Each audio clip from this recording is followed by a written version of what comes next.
everyone, welcome back to another video, and today we're continuing on with our magical role DPS job here in Ishgard. So here we are back with Artael, about to take on the next quest called No Forgiveness, No Deliverance. Artael is eagerly awaiting Deacon Clem's reports. Claire, your timing could not be better. Deacon Clem has finished speaking with the rescued clergyman and will be here shortly to share his findings. Lord Emmerich too is on his way. Let us wait for them.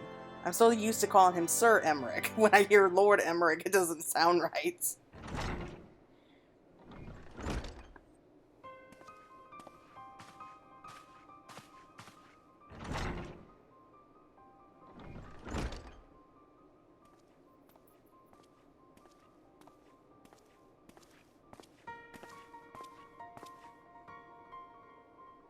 Deacon Clem, we thank you for making the inquiries on our behalf.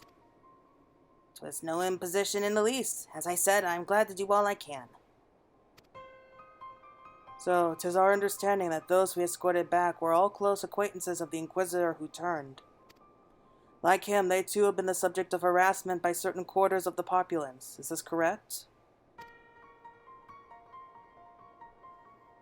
It is, I'm afraid, and they are far from alone. Men of the cloth were once afforded respect and deference as servants of Haloni, but now they are openly reviled by many. We were complicit in perpetrating terrible lies. This is true, but we too were misled. We too were victims, yet we are regarded by some as criminals. Well do I understand the people's anger, but it saddens me to think that they would thus lash out at their fellow man, especially when we need solidarity most of all. Though I can't imagine your plight, I would not presume to fully grasp your pain. Will you tell us of the challenges you and yours have had to face since the war's end?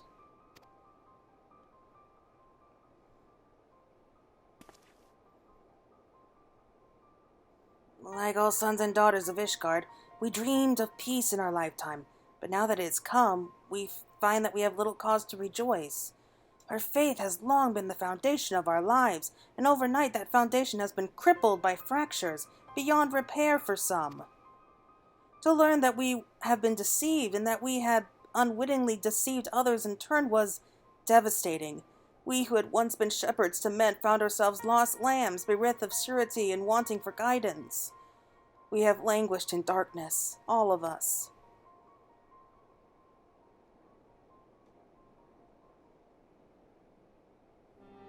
Yet I have faith that the church will redeem itself, that it will find a new path and again become a beacon of hope for the people. I see. Thank you for sharing this with us. Your testimony has confirmed our suspicions. According to our allies, that which causes people to turn is none other than their despair and anguish. If it wasn't before, 'tis now abundantly clear why members of the clergy are among the transformed. That you did not, I believe, is due to your unwavering faith in the Church. In light of this, we should ask for your continued cooperation.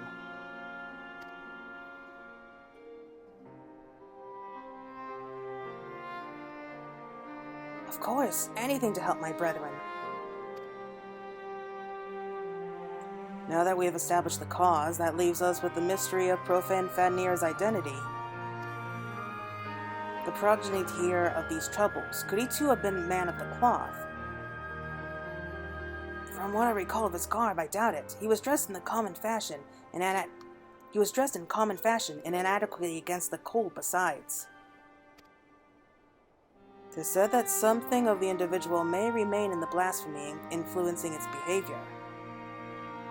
If we can determine what instincts drive Profane Fadnir, we may learn who it once was, and with this knowledge, I believe, will prove vital in our efforts to stop it.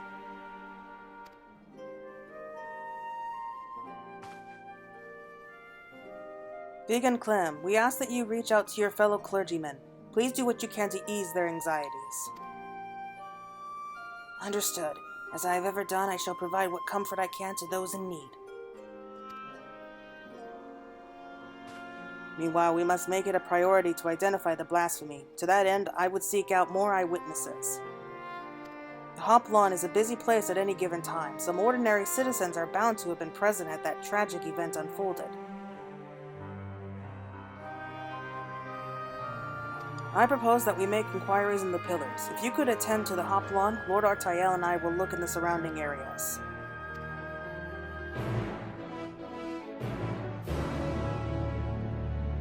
Yeah, we got a glimpse of what the guy looked like. He was that man that we saw stumbling before, I'm willing to bet.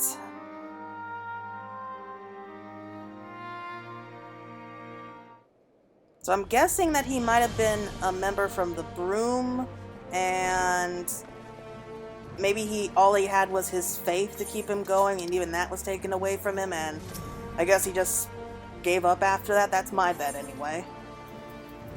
Though maybe it's kind of like with Kane Senna. Maybe like he's actually like an old acquaintance of maybe Sir Emmerich or someone. I don't know. I really don't know. Sociable citizen? No, I didn't see that dragon, nor would I have wished to, frightful as it sounds. They say it wasn't a Dravanian attack, but if not, then what was it? Okay, you're no help.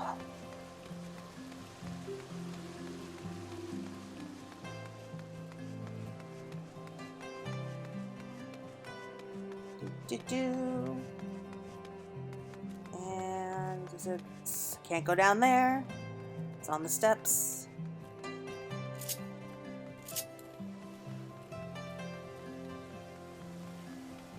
Spirited citizen? Dragon that appeared at the Hoplon? Aye, I saw him with my own eyes. One moment an Ellison, the next a terrible beast. He was a heretic, I take it. Maybe. I don't know. We can't rule that out, I suppose.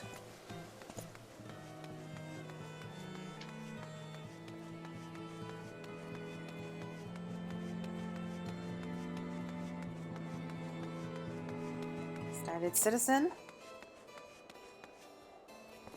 I wasn't present for the incident at the Hoplon, but a young man poorly dressed for the cold, that I did see. I recall him well because an aide from St. Vanderoo was searching for him. He was a patient at the infirmary and by coincidence had the same name. Really? That's odd.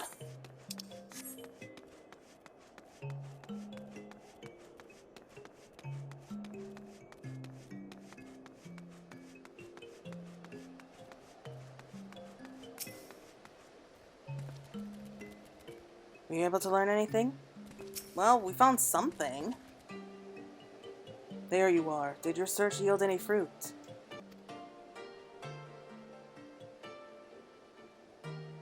A patient of the Firmament's infirmary, you say? Among those with whom I spoke, one claimed to have witnessed an individual fit in that description, a man walking in a stupor who did not seem to feel the cold. If he had wandered straight out of the infirmary, it would explain his state of attire. Yes, I dare say we have found our Blasphemy, but to think that his name should be Vanderoo.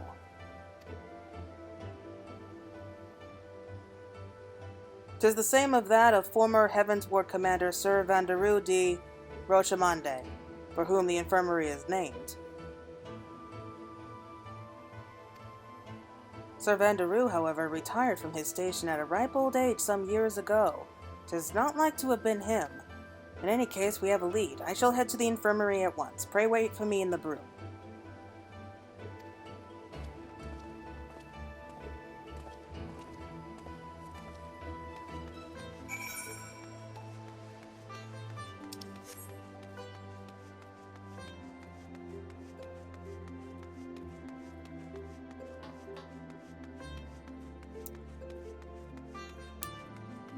You know, I'm not an overly religious person. I mean, I respect all religions.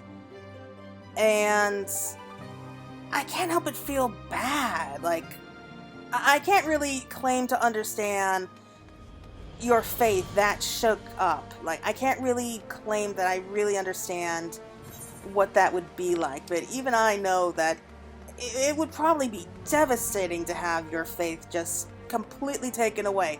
Everything you thought that you believed in just torn away from you at once. So I can understand why, even if it's just for a moment, that they would give in to despair. But So far, nothing here is really adding up. It's kind of confusing. I don't know. Lord Atael should not be long. Let us wait here.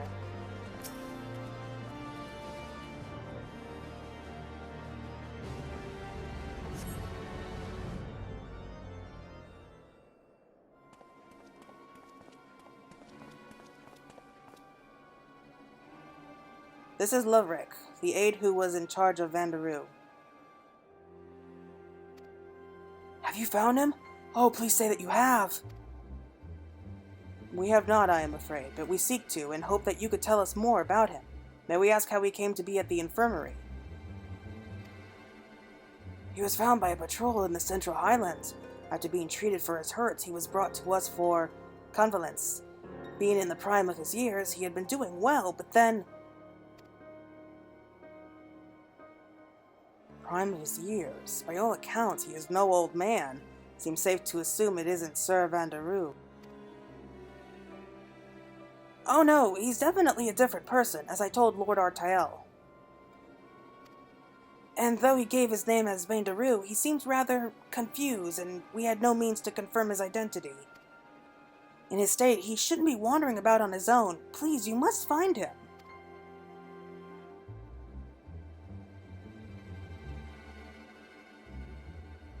The man who recently turned into a beast at the Hoplon.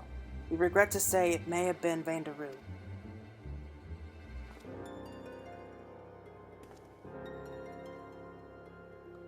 What? No! How can this be? Is there aught else you can tell us? Things he may have said or done while in your care?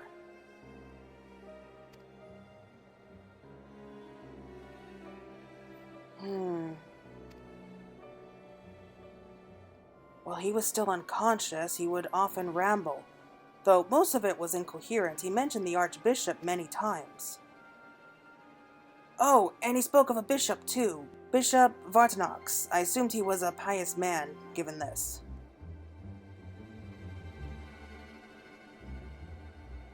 So the bishop again. That is very, very interesting. I had a feeling that there was something more about that old man.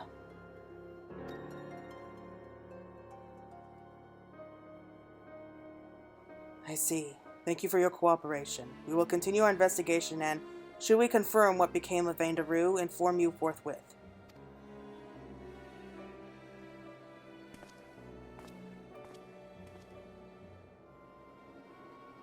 Let us return to the congregation for now.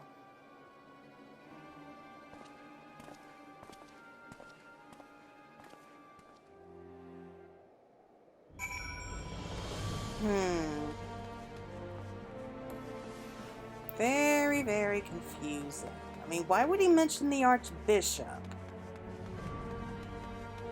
Oh no. Oh no, I just had an idea.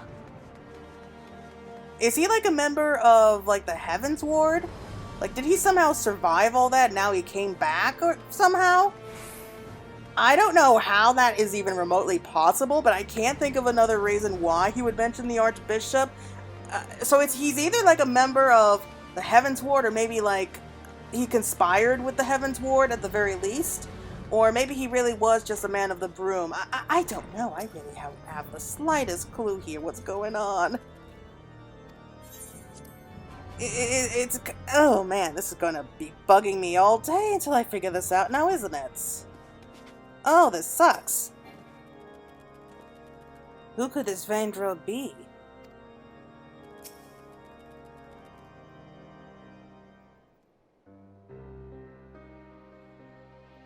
Mystery remains, but we are one step closer to identifying the man who became Profane Fadnir.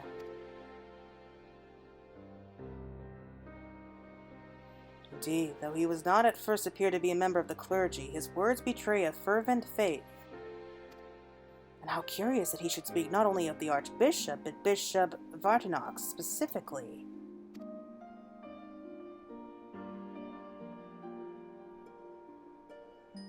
Perhaps he was personally acquainted with His Grace. In light of the possibility, I believe we should speak with him directly. Agreed. I will request an audience, but His Grace has many demands upon his time. It may be a while before we are seen. Should you have other business, pray feel free to attend to them in the meantime. Okay. I feel like I've been pronouncing that name wrong. I will double check. But yeah, I guess that's going to be it for right now. What's the next one? Only justice, only vengeance. That sounds fun, but we'll save that for next time. Anyway, thank you all so much for watching. I hope you all enjoyed it and have a great rest of your day. Bye!